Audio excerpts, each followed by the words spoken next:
Hello everyone, my name is Lisa Luna. I'm a PhD candidate at the University of Potsdam and the Potsdam Institute for Climate Impact Research here in Potsdam, Germany.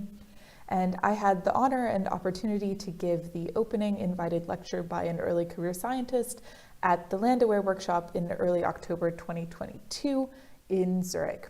And during that presentation, there was unfortunately a technical issue where only part of the presentation was recorded. So that means in this video, you get the opportunity to listen to me give you the presentation again here from Potsdam, and that'll then be cut together with some of the presentation in Zurich. So my talk was titled Incomplete Landslide Inventory Data, Is It a Problem and What Can We Do with It? And this was inspired by a common theme in my PhD research, which has been the statistical analysis of landslide inventory data to gain insights into landslide timing.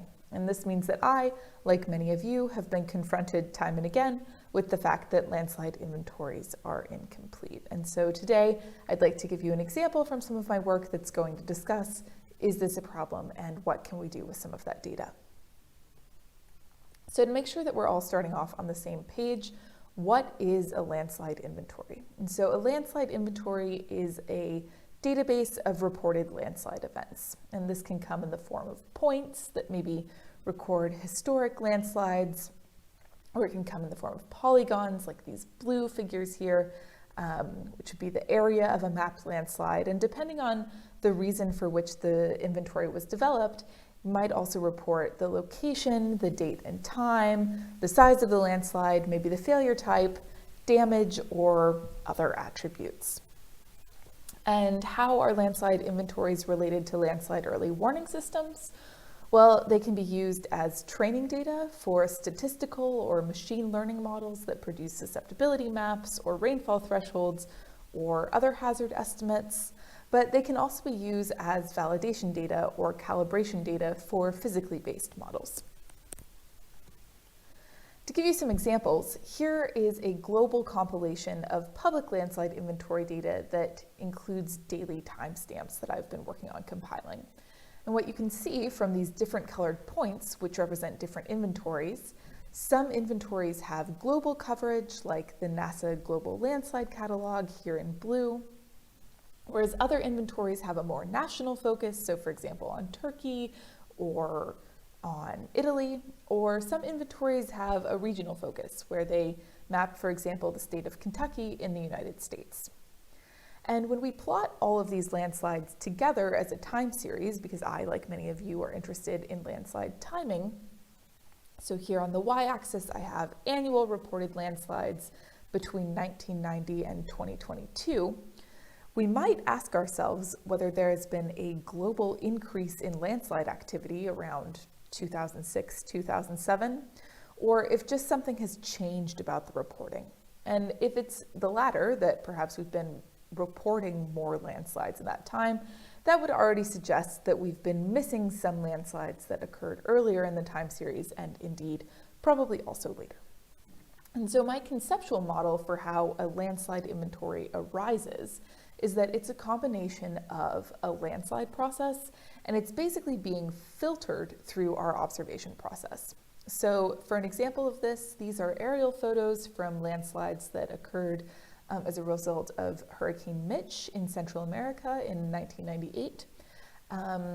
And let's say that we are interested in learning about landsliding in this small valley on the right-hand side of this aerial photo.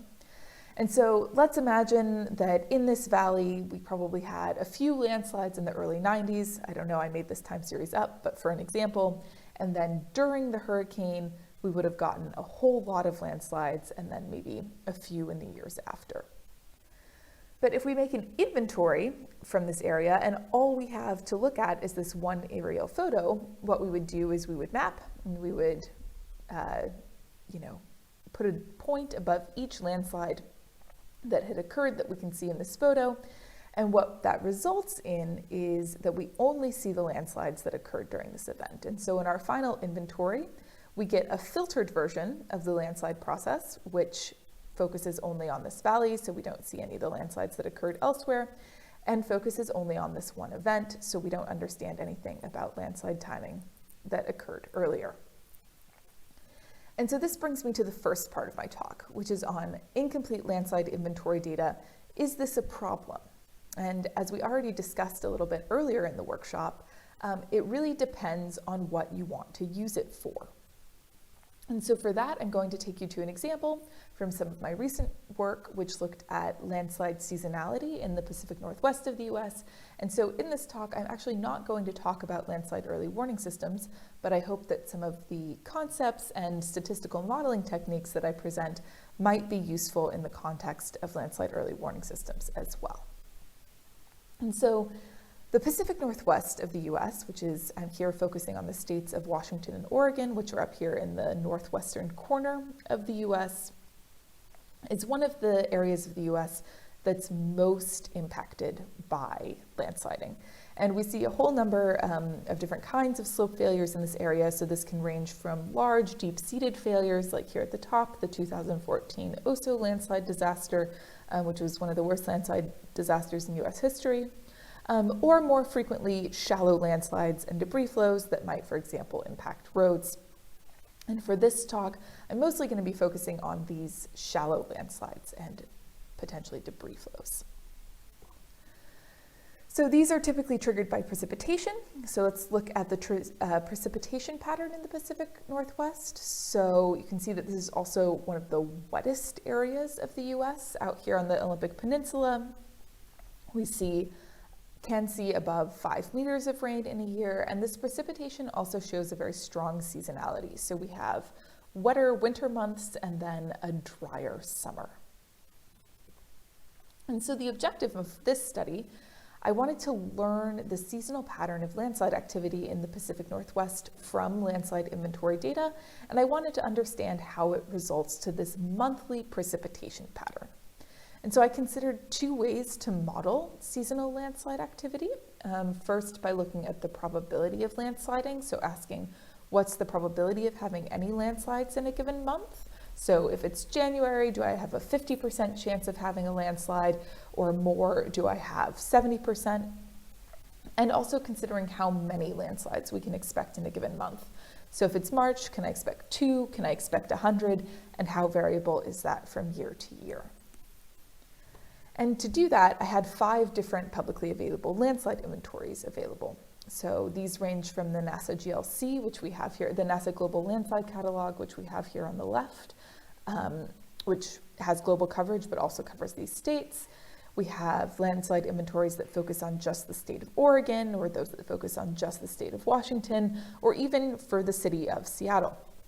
And all of these inventories could include information that would be relevant for understanding landslide seasonality, but they're also quite heterogeneous. So they cover different areas, they cover different time periods, and they were reported in different ways. So let's consider 2 kind of end member inventories. On the far left side here, we have the NASA Global Landslide Catalog, which in this area is the result mostly of news reports and highway reports. If we consider that as a time series, we can see that after reporting really picked up in this catalog around 2010, we have usually dozens to even hundreds of landslides reported per year. But as you can also see on the map, some of these occur in suspiciously straight lines, which is picking up the road network.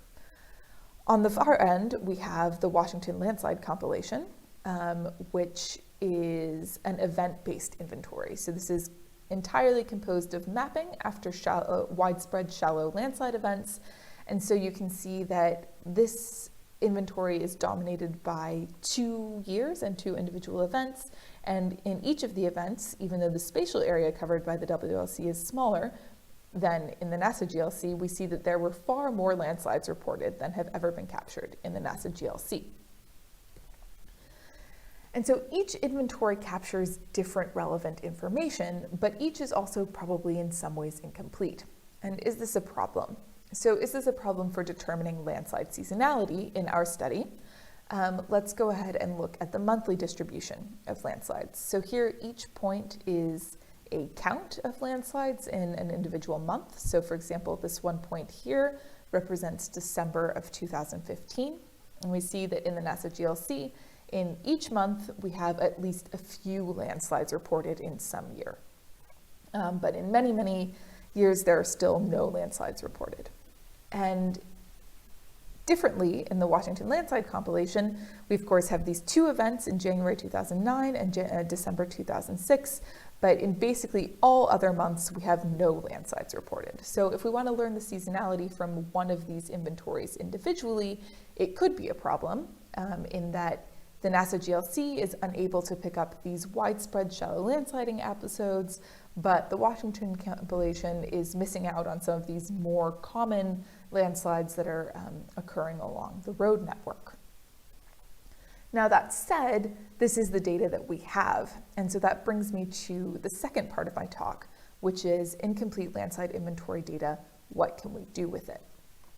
And for that, let's return to our objective. So we want to learn the seasonal pattern of landslide activity. We do that by modeling the probability, which I used logistic regression to do, and to model the counts, which I used negative binomial regression to do. And for the purposes of this talk, I'm going to stay on a quite high level statistically, but if you have additional questions, you're welcome to reach out to me, or this work was also recently published in Geophysical Research Letters. And so when working with these different heterogeneous inventories, we really have three options. And this I like to think about as the popular English language children's story of Goldilocks and the Three Bears. So the way that that story goes is that Goldilocks is out for a walk in the woods. She comes upon a cabin, she goes inside, and she finds 3 bowls of porridge. And she tries the first bowl and she says, oh, this one's too hot. And she tries the second bowl and she says, oh, this one's too cold. And then she tries the third bowl and that one is just right. And similarly, we would have a first option with our landslide inventories, which would be to combine all of the inventories and fit one model. But this has the disadvantage that it ignores that these inventories really have some differences in terms of spatial coverage, temporal coverage, and reporting. We would have a second option, which would be to say, okay, these inventories are too different from each other. We'll fit one model to each inventory individually, but that doesn't take advantage of all of the data that we have. And our third option, which in this case was the just right option, is to fit a model to each inventory, but to allow it to learn from the other inventories. And so these are called Bayesian multi-level models that we use here, and we're able to combine heterogeneous inventories in one multi-level model, which is able to share information between inventories while preserving individual information about each inventory. Okay, so let's go ahead and have a look at the results. And so for this portion, we're going to focus on the NASA Global Landslide Catalog, because it has coverage of each of these states. And you might be thinking, well, Lisa, what do we need fancy statistical models for? If you want to know about landslide seasonality, just plot the histogram. So let's have a look at that first and then see what we gain from using the statistical models. And I'll just also point you to the citation. So this work has been recently published in GRL. The title is Landslide Seasonality Lags Annual Precipitation Pattern in the Pacific Northwest. Okay, so these are the distributions of reported landslides in the NASA Global Landslide Catalog. So here on the left, on the y-axis, we have the number of landslides, and this is per month. So again, a single point. Like this is December 2015, where maybe 150 landslides occurred. Each point represents a month of the year in the catalog. This is what we were looking at on the box plots earlier. And here on the right, we have the number of years with landslides. So in January in this inventory, something like 55% of years had at least one reported landslide. Now, if we look at the model estimates for the NASA GLC, which have been informed by all inventories, here I'm showing what's called a posterior predictive distribution. That's the statistical term for it. It shouldn't be confused with a forecast, but what it shows is what the model predicts for a distribution of landslides when I simulate out of the fitted models. And so on the left, for our question of how many, we have, for example, in the 99th percentile of predicted years, we can get up to about 800 landslides in February. Whereas in most, so 50% of predicted years, we still have about 0 or 1 landslides, even in the wetter winter months, similar to what we observe in the data.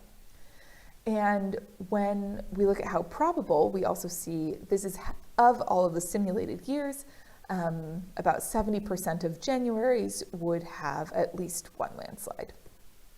And so we see that the model was able to learn that there are many more landslides possible than were recorded in this inventory. And it's learned that from the other event-based inventories, like the Washington landslide compilation. So what do we learn about our research question about the seasonal pattern of landsliding? So if we look at how many, we see that we have the onset of the landslide season in November. Our probability is then peaking in January, and the intensity peaks in February. And this first set of models was trained just on landslide inventory data alone, so they don't know anything about precipitation, they don't know anything about soil conditions, hill slope conditions, and so we can compare them to the annual pattern of precipitation.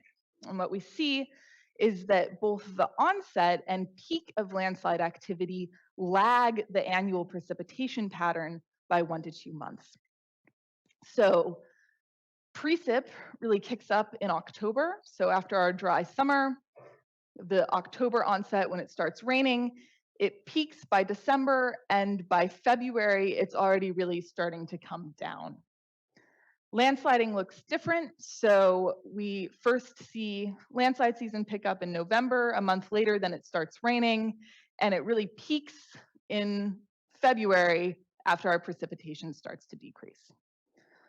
So why is this happening? These are rainfall triggered shallow landslides. Maybe we would expect that they should more or less follow the annual pattern of precipitation. And so to dig into that further, wanted to ask, does landslide activity respond differently to precipitation during different months? And for that, we want to consider the precipitation across the landslide inventory area in individual months. So here on the x-axis, I have that. So again, here we have a single point of December 2015, where in that month, averaged across the inventory area, we had some 270 millimeters of precipitation. And on the y-axis, we have the number of landslides plus 1, which is just a little statistical trick to be able to plot 0 counts on a log axis. So here at 1, we have 0. Here at 10, we would have 11. And not surprisingly, we see that our number of landslides increases with increasing precipitation, and our winter months here in kind of colder blue colors are wettest. So what we want to do is add precipitation as a predictor in our model to be able to test for differences in landslide activity with precipitation by month. And so for this, I'll focus on results for just November and February. So what I'm showing here is now modeled results for November in purple and February in blue. And what we can see is that given the same amount of precipitation, so let's say that we have a month where we get 200 millimeters averaged across the inventory area, in February, we find that we can expect up to 10 times more landslides than in November. Probability looks a bit different. So the probability of having at least 1 landslide is quite similar between February and November across all precipitation values. And so the interpretation of this is that antecedent hill slope conditions at seasonal timescales are also quite relevant. So this is known in landslide early warning in this area, that you really always want to look at the antecedent hill slope conditions. It's quite important. And this seems to also be the case even when we're looking at monthly timescales across large areas. So the idea is that when it starts raining in October, you have dry hill slopes. This rain is not actually doing anything, but as the hill slopes get wet and perhaps have snow on them over the course of the winter, when you get this amount of rain at the end of the season in February, it's giving a much stronger landslide response than earlier on in the season. All right, so to wrap up here, part 1, incomplete landslide inventory data, is it a problem? Some of my own thoughts on this. Landslide inventories don't need to be complete to be useful. They need to be representative for the question being asked at the level of uncertainty needed. Incompleteness arises from the observation process, and this is actually something that we could account for in statistical models if we know it. So if you find yourself publishing a landslide inventory, please write a detailed account of the observation process. We looked at news articles in this city from 1970 to 1989. That would be very helpful for me as a user. And finally, incomplete inventory data could be a problem when the observation process induces bias. But what can we do with it? So here I showed we were able to combine 5 heterogeneous inventories in a single multi-level model to learn the seasonal pattern of landslide activity in the Pacific Northwest.